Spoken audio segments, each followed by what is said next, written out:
देखिए आज हम लोग क्लास 9 के टॉपिक पढ़ने वाले हैं इंडिसेस। ठीक है, ए जो होता है यहाँ पे बेस होता है, एम जो होती है पावर होती है। ठीक है, 6-7 लॉज होते हैं इंडिसेस के, काफ़ी यूज़ होते हैं, हर क्लासेस में इनफैक्ट यूज़ होते हैं। आप लोगों ने 8th में भी पढ़े होंगे। जो पहला लॉ होता है, पहला लॉ तब होता है जब कभी भी हम लोगों का जो बेस होता है मल्टीप्लाई में होता है और बेस सेम होता है। पावर्स डिफरेंट होती है, बेस सेम होता है, तो जो पावर्स होती है वो ऐड हो जाती हैं। ठीक है, ये मल्टीप्लिकेशन लॉ होता है। ठीक, जो डिवाइड वाला जो लॉ होता है, जब पावर बेस सेम होती है, पावर्स अलग होती हैं, जो पावर्स माइनस हो जाती हैं। ठीक है, यहाँ पे एक चीज और याद रखिएगा, m हमेशा n से ग्रेटर होता है। ठीक, थर्ड लॉ होता है, थर्ड लॉ में क्या होता है, पावर्स की पावर्स का मल्टीप्लिकेशन होता है। यहाँ पे जितनी भी पावर्स लगा सकते हैं, m हो, n हो, p हो, कोई भी जितनी पावर हो, पावर की पावर होती है। तो जब भी पावर की पावर होती है तो पावर्स का मल्टीप्लिकेशन आपस में हो जाता है। ठीक, फोर्थ जो सबसे मोस्ट इंपॉर्टेंट जो लॉ है, कभी भी बेस की पावर अगर निगेटिव होती है तो जब भी हम उसका रेसिप्रोकल करेंगे पावर हमेशा पॉजिटिव हो जाती है। पॉजिटिव कह लीजिए, या जो भी पावर होगी पावर हमेशा चेंज हो जाती है, पावर का जो साइन होता है चेंज हो जाता है। इसका एग्जांपल देख लीजिए यहाँ से, अगर 2 की पावर -1 है, अगर हमने इसका रेसिप्रोकल किया तो पावर प्लस हो गई है। ठीक है, fifth nth root of A. nth root of A का मतलब ये हुआ कि आपने पढ़ा होगा under root, cube root, square root, जो भी होता है, ये n वहाँ पे 2 है, 3 है, 4 कुछ भी हो सकता है, मतलब 4th root, 5th root, 6th root कुछ भी हो सकता है। यहाँ पे कभी भी स्क्वायर रूट होता है तो यहाँ पे क्यूब रूट जो भी होगा, n की जो भी पावर होगी जब वहाँ जाएगी तो हमेशा रेसिप्रोकल हो जाती है। जैसे सपोज कर लीजिए यहाँ पे क्यूब रूट लिखा है तो यहाँ पे a⁻1/3 हो जाएगा। ठीक है, इसका एग्जांपल आप यहाँ पे देख लीजिए, जैसे यहाँ पे क्यूब रूट ऑफ a लिखा है a⁻1/3। ठीक है, यहाँ पे जो भी क्यूब रूट में होता है, जो भी रूट में होगा, उधर उसकी पावर जो होती है रेसिप्रोकल हो जाती है। ठीक है, सपोज कर लीजिए यहाँ पे अगर 4th रूट ऑफ a होता तो वहाँ a की पावर 1/4 हो जाती। ठीक है, अब देखिए anything raise to 0 equals to 1। ठीक है, लेकिन यहाँ पे कंडीशन होती है सबसे मोस्ट इंपॉर्टेंट, बेस कभी भी यहाँ 0 नहीं होता। हम यहाँ पे जितने भी लॉस पढ़ रहे हैं यहाँ पे सबका बेस हमेशा ग्रेटर देन 0 रखेंगे, अदरवाइज लॉस एग्जिस्ट नहीं करते हैं। ठीक है, क्यों ऐसा क्यों होता है ये अभी हम आपको बताएंगे। 0 raise to the power 0 is not defined होता है, इसीलिए anything raise to 0 is equal to 1। ठीक है, एक्सेप्ट 0 रेज टू 0। ठीक, सबसे लास्ट वाला जो लॉ होता है, हालांकि ये बहुत सिंपल होता है लेकिन जब भी क्वेश्चंस मिलते हैं तो लोग यूज नहीं कर पाते हैं इसको। जो सही यूज उसका क्या होता है, देखिए कभी भी a² इक्वल्स टू p लिखा होता है ना, कभी भी कोई पावर यहाँ लिखी हो और RHS में जाती है तो पावर का रेसिप्रोकल हो जाता है। ठीक है, उसी को रूट हम लोग p बोलते हैं। ये मैं आपको इसलिए अलग से बता रहा हूँ, रीजन ये है, ये हालांकि फिफ्थ वाली प्रॉपर्टी से मिलती जुलती है, लेकिन एक्चुअली ये बहुत से लोग समझ नहीं पाते यूज कैसे करें, तो मैंने इसलिए आपको ऐसे एग्जाम्पल में लिख के बताया। कोई भी पावर आपकी यहाँ गिवन हो लेफ्ट में, और उधर RHS में जब भी पावर जाती है हमारी तो पावर्स हमेशा रेसिप्रोकल हो जाती है। इसका एग्जांपल देख लीजिए, आपने देखा होगा √4 की वैल्यू 2 आती है। √4 की वैल्यू 2 क्यों आती है, एक्सपोनेंट्स के लॉस के मारे। देखिए x² की पावर 4 है, ठीक है, पावर 4 है तो वहां पे जाएगी पावर 1/2 हो जाएगी। ठीक है, अब देखिए हम 4 को 2² लिख सकते हैं और पावर पहले से 1/2 है, और पावर की पावर क्या होती है, मल्टीप्लिकेशन हम करते हैं, अभी हमने बताया था आपको यहाँ पे। तो 2 × 1/2 करेंगे 1 आएगा, तो आखिरी में आंसर 2 आता है, इसीलिए √4 की वैल्यू 2 आती है। ठीक है, अब हम ये बता रहे थे कि 0 रेज टू 0 नॉट डिफाइंड क्यों होता है, उसका रीजन समझ लीजिए क्यों होता है। देखिए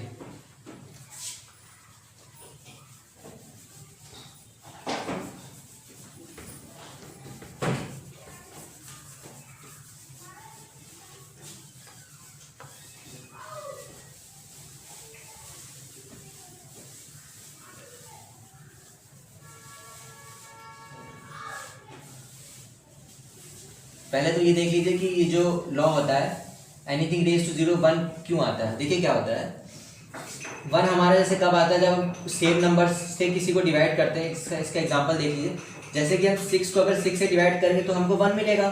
ठीक है, यहाँ पे 6 की पावर 1 है, यहाँ पे 6 की पावर 1 है। अब देखिए बेस सेम है तो हम पावर माइनस कर सकते हैं, तो 6 रेज टू 1 - 1 इक्वल्स टू 1। हम कभी भी किसी भी नंबर को उसी नंबर से डिवाइड करते हैं तो हमेशा हमें 1 मिलता है, 1 हमेशा हमको मिलता है। 1 - 1 क्या हो जाता है, 0। ठीक, तो ये लॉ यहीं से निकल के आता है, किसी की भी पावर 0 उसकी वैल्यू 1 होती है, ठीक है। अब देख लीजिए 0 रेज टू 0 नॉट डिफाइंड क्यों होता है, देखिए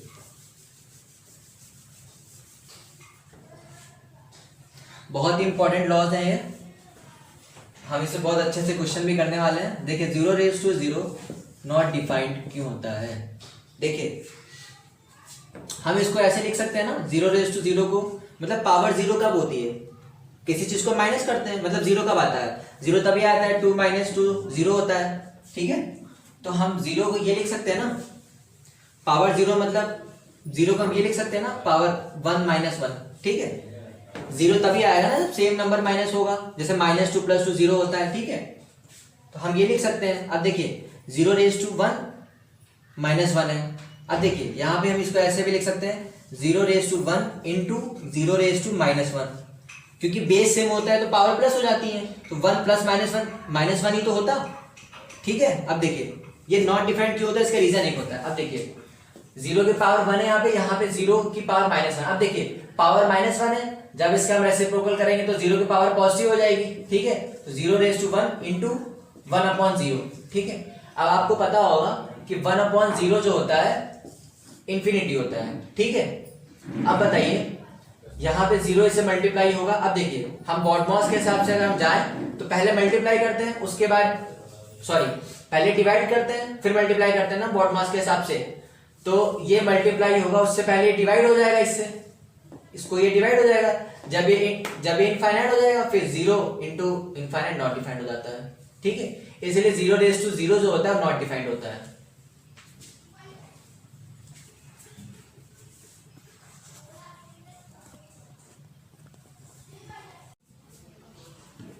देखिए अभी हम लोगों ने जितने भी लॉज पढ़े थे उन सब में बेस सेम रहता था, अब जो लॉज हैं उन सब में बेस डिफरेंट रहता है। फॉर एग्जांपल पहला देखिए, अगर बेस मल्टीप्लाई में है और दोनों बेस डिफरेंट है और पावर्स दोनों की सेम होती है तो वो दोनों बेस जो होते हैं मल्टीप्लाई हो जाते हैं और पावर होल पावर हो जाती है, पूरे की पावर होल हो जाती है, ठीक है। अब देखिए सेकंड जो लास्ट वाला एक है, कभी भी बेस डिवाइड में रहता है, ठीक है, और बेस डिफरेंट हो पावर्स यहाँ पे सेम होती है तो हम डिवाइड कर देते हैं, होल की पावर m लगा देते हैं, ठीक है।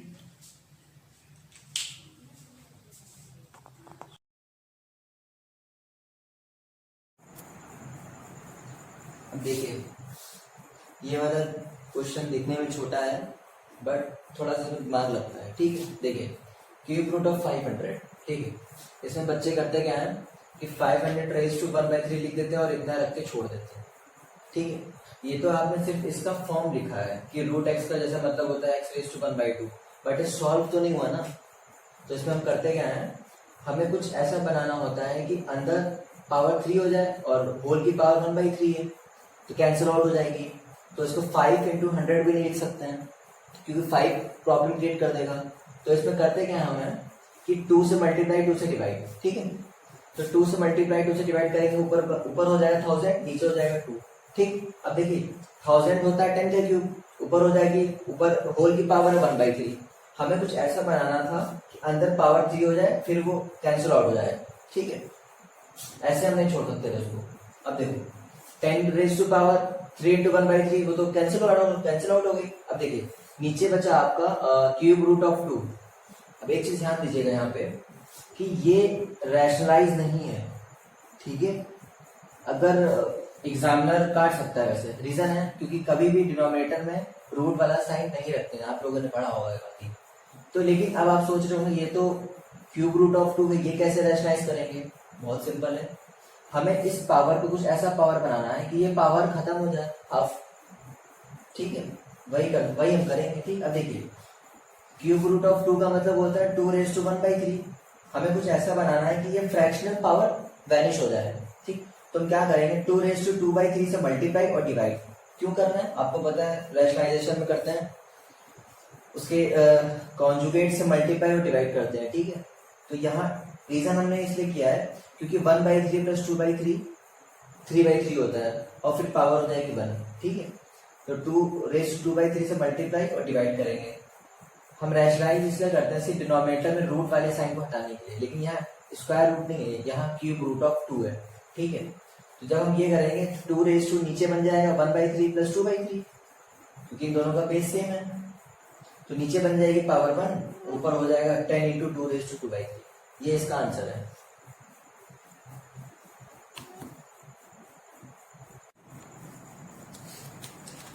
देखिए, इन दो क्वेश्चंस को करने से पहले ये समझ लीजिए कि रूट एक्स का मतलब क्या होता है। रूट एक्स का सिंपल एक ही मतलब होता है कि जो पावर होती है 1/2 होती है, ठीक। और यहाँ पे अगर 3 लिखा हुआ मतलब क्यूब रूट, इसका मतलब जो पावर है एक्स की 1/3 है। इसका सिर्फ एक ही मतलब होता है, ठीक। 4 लिखा हो, 4th रूट मतलब एक्स की पावर 1/4 है, ठीक। ये मैंने आपको समझाया था जब एक्सपोनेंट के लॉस बता रहा था कि क्यों ऐसा होता है। तो रूट एक्स का मतलब सिंपल एक ही होता है कि पावर होती है 1/2। और ये क्यों होती है आपको पता है कि जब भी पावर, यहाँ पे जो भी पावर होती है जब उधर जाती है तो रेसिप्रोकल हो जाता है, ठीक है। अब देखिए, जब भी इस टाइप के ऐसे क्वेश्चन मिले आपको तो सिंपल सी एक ही बात है। देखिए 4th रूट ऑफ 3 है, ठीक है। 4th root of 3rd root of x² है, ठीक है। ये क्वेश्चन है, ठीक। अब देखिए, आपको पता है 3rd रूट ऑफ x² है तो x² की पावर 1/3 कर देंगे, ठीक है। उसके बाद देखिए 4th रूट ऑफ पूरा है तो पूरे का 4th रूट हम लगा देंगे, ठीक। अब देखिए, पावर की पावर तो मल्टीप्लाई कर देंगे, x⁴ आ जाएगा, ठीक। ये तो सिंपल क्वेश्चन। अब देखिए यहाँ पे 3rd root of 2, 4th root of 2, 12th root of 32, ठीक। अब देखिए 2⁻⁴ हमने आपको कहा था 2⁻⁴। इस क्वेश्चन में और कुछ नहीं करना है, जो भी आपका रूट में हो उसको पावर में बनाना होता है, ठीक है। 32 आपको पता है 2⁵ होता है तो होल रेज टू पावर 1/12 है, ठीक। अब देखिए दोनों की 2⁻⁴, 2⁻⁴, 2⁻⁴, 2⁵5/12। अब देखिए यहाँ बेस सबका सेम है तो सबकी पावर हम ऐड कर देंगे, ठीक है। अब देखिए 12 एलसीएम आएगा, ठीक है। तो 4 + 3 + 5, 2⁻12/12, 2⁻1।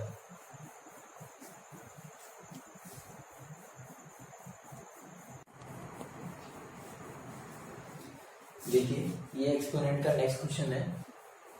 x⁴ whole raise to 1/a - c, x⁴ whole raise to 1/b - a, x⁴ whole raise to 1/c - b। आप लोगों ने एक्सपोनेंट की वाली प्रॉपर्टी पढ़ी होगी, जब भी पावर की पावर होती तो हम पावर का मल्टीप्लिकेशन कर देते हैं। जैसे यहाँ पे पावर की पावर है, यहाँ पे भी है, तो हम जब ब्रैकेट ओपन करेंगे तो पावर की मल्टीप्लिकेशन कर देंगे। एक चीज हमेशा याद रखिएगा, इसमें यहाँ कभी भी इन दोनों एक्सप्रेशन को आप मल्टीप्लाई मत कर दीजिएगा। अगर आपने इन सबको मल्टीप्लाई कर दिया तो ये आपसे बिल्कुल सॉल्व नहीं होने वाला, बहुत ही कॉम्प्लिकेटेड हो जाएगा, ठीक है। जहाँ पे भी x की पावर समथिंग हो और RHS में कुछ प्रूफ करना हो या सिर्फ इतना ही दिया हो तो यहाँ पे मोस्ट ऑफ द केसेस में यहाँ पे आंसर 1 आता है। कैसे आता है अभी आप देख लीजिए, ठीक है। तो इनको हम कभी भी इनके ब्रैकेट्स कभी ओपन नहीं करेंगे। एक चीज आप ध्यान दीजिए, यहाँ पे a - b है, यहाँ पे b - a है, ठीक है। यहाँ a - c है, यहाँ c - a है, और यहाँ b - c, यहाँ c - b। इसका मतलब ये हुआ कि अगर हम माइनस साइन इसमें से कॉमन ले लें तो ये वाला एक्सप्रेशन और ये वाला एक्सप्रेशन सेम हो जाएगा, ठीक। और a - b और b - a सेम हो जाएगा, ठीक है। और इसमें से c - a और a - c सेम हो जाएगा, ठीक है। तो अगर हम इसमें से एक ही एक्सप्रेशन से माइनस कॉमन निकालेंगे, अगर हम दोनों से निकाल लेंगे तो दोनों रिवर्स हो जाएंगे। तो एक चीज हमेशा याद रखिएगा। अब जैसे a - b यहाँ पे हमने सेम रखा और यहाँ से हमने माइनस साइन कॉमन निकाला तो हमने माइनस साइन यहाँ पे आ गया, c - a हो गया। अब दूसरे में देखते हैं, b - a हमने वैसे ही रखा, ठीक है। a - b यहाँ पे था, हमने b - a से माइनस साइन कॉमन निकाला, यहाँ रख दिया, ठीक। नेक्स्ट में देखिए b - c हमने c - a ऐसे ही रखा क्योंकि c - a b - c हमने ऐसे ही रखा, ठीक है, c - a। और b - c - b से हमने माइनस साइन कॉमन निकाला, b - c हो गया, ठीक है। अब देखिए जब हमने ये क्यों किया, क्योंकि हमें डिनोमिनेटर सेम बनाना था। अब डिनोमिनेटर सेम बन गया, a - b, a - b, b - c, b - c, c - a, c - a। अब हम इसमें से अब हम यहाँ पे एलसीएम ले सकते हैं। तो एलसीएम क्या आएगा आप देख ही सकते हैं, क्योंकि हर वैल्यू दो बार है, a - b, b - c, c - a। अब देखिए माइनस b - c ब्रैकेट अभी ओपन नहीं करें, minus c - a minus a - b, A minus B और सी माइनस सी कैंसिल हो जाएगा तो ये आ जाएगा, बी माइनस सी ए माइनस बी कैंसिल हो जाएगा तो सी माइनस ए आएगा। ठीक है, अब देखिए जब इनके हम ब्रैकेट्स ओपन करेंगे तो माइनस बी और प्लस बी कैंसिल हो जाएगा, प्लस सी माइनस सी प्लस ए माइनस ए, 0 अपॉन समथिंग 0 होता है तो x रेज टू 0 हमें पता 1 होता है। तो इन टाइप के क्वेश्चन कभी भी आपको ऐसे मिले, कभी भी इनका एक्सप्रेशन मल्टीप्लाई मत कर दीजिएगा। मोस्ट ऑफ द केसेस में इनके आंसर 1 ही आते हैं, हालांकि कभी तुक्का मत लगाइएगा, लेकिन इस तरीके से हमेशा सॉल्व होता है।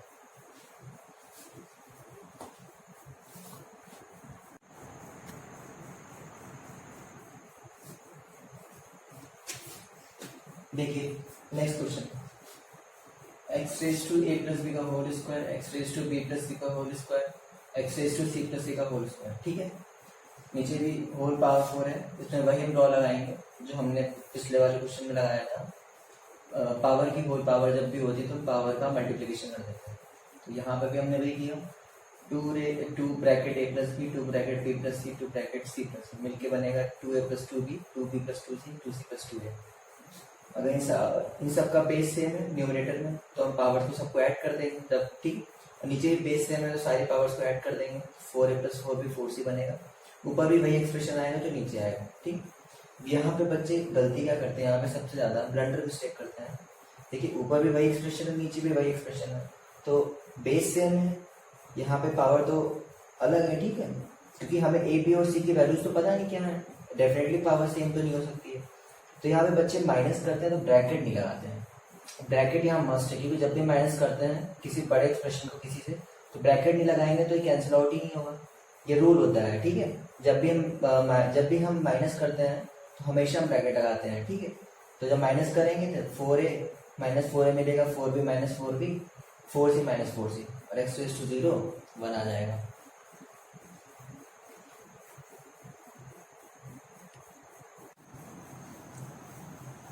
देखिए इन टाइप के क्वेश्चंस को हम थोड़ा किस तरीके से करते हैं, ऐसे क्वेश्चंस में क्या होता है, ऊपर कुछ कॉमन आता है और नीचे कुछ कॉमन आता है, एलिमिनेट हो जाता है। मोस्ट ऑफ द केसेस में ये होता है। ठीक, इसमें आपका फ्रैक्शन में कुछ हो और डिनोमिनेटर में कुछ होगा, न्यूमरेटर में और आरएचएस में कुछ होगा। इसमें आपको अधिकतर आपको रिलेशन फाइंड करने के बोलते हैं, रिलेशन जो कि यहाँ पे निकल के आया है। ठीक है, देखिए 9 था तो हमने 9 3 का स्क्वायर होता है। ठीक, और ये पावर की पावर थी तो हमने पावर की मल्टीप्लिकेशन कर दी। 27 3 का क्यूब होता है तो 3 की power 3 into n, 3 raise to 3n लिख दिया हमने। ठीक है, अब देखिए नीचे क्या है, नीचे 3 रेज टू 3n इंटू 2 का क्यूब। ठीक है, अब देखिए इसका मतलब ये ऊपर n है और नीचे m है, इसका मतलब दोनों में मतलब ऊपर कॉमन आएगा, नीचे कुछ भी कॉमन नहीं आने वाला है, तो ऊपर से और नीचे कुछ कैंसिल आउट नहीं होने वाला है। ठीक है, अगर कभी कभार ऐसा होता है कि ऊपर भी n होता नीचे भी n होता तो वो दोनों चीजें कैंसिल आउट हो जाती है, तो इजी हो जाता है। ठीक है, अब देखिए ये भी इजी है, कोई दिक्कत नहीं है। यहाँ पे 3 की पावर स्क्वायर n था तो पावर की पावर 3 रेज टू 2n हो जाएगा। अब देखिए ये 3 रेज टू 2n और ये 3 raise to n base same है तो हम पावर ऐड कर देंगे, ये आ जाएगा 3 रेज टू 3n, यहाँ 3 स्क्वायर माइनस 3 रेज टू 3 यहाँ पे। अब देखिए ये दोनों यहाँ कॉमन है। ठीक है, हमने यहाँ कॉमन ले लिया 3 स्क्वायर माइनस 1। अब यही अगर नीचे कोई कॉमन होता तो हम कॉमन ले लेते तो ये एलिमिनेट हो जाता, लेकिन एलिमिनेट नहीं हुआ। ठीक, ऐसे क्वेश्चन में ये होता है कि आप देखिए ऊपर कुछ कॉमन आ रहा है और नीचे भी कुछ कॉमन आ रहा है, नहीं आ रहा तो कोई बात नहीं। ठीक है, अब देखिए 3 रेज टू m और नीचे 3 रेज टू m है। ठीक है, अब देखिए 9 माइनस 1 8 होता है, 8 और 8 कैंसिल आउट हो जाएगा। देखिए इन दोनों का बेस सेम था। ठीक है, पावर अलग थी तो 3n minus 3m equals to उसको हम लिख सकते हैं 1/3 रेज टू 3। अब देखिए 3 की पावर 3n माइनस 3m, और जब भी हम इसका रेसिप्रोकल करते हैं तो आपको पता है कि पावर जब भी हम फ्रैक्शन का जब भी हम रेसिप्रोकल करते हैं तो पावर जो होती है साइन अपोजिट हो जाता है। ठीक है, 3 रेज टू माइनस। अब देखिए यहाँ पे जब अब दोनों का बेस इक्वल हो गया तो पावर इक्वेट कर देते हैं। ठीक, अब देखिए ये आपने एक्सपोनेंट के लॉ में पढ़ा होगा, जब भी बेस इक्वल हो जाता है तो पावर भी इक्वल कर देते हैं। ठीक है, तो 3n minus 3m equals to -1 आता, 3 तीनों में कॉमन था तो 3 हमने कैंसिल आउट कर दिया, n minus m equals to 1 -1 से पूरी इक्वेशन को मल्टीप्लाई कर दिया m minus n equals to 1 आया।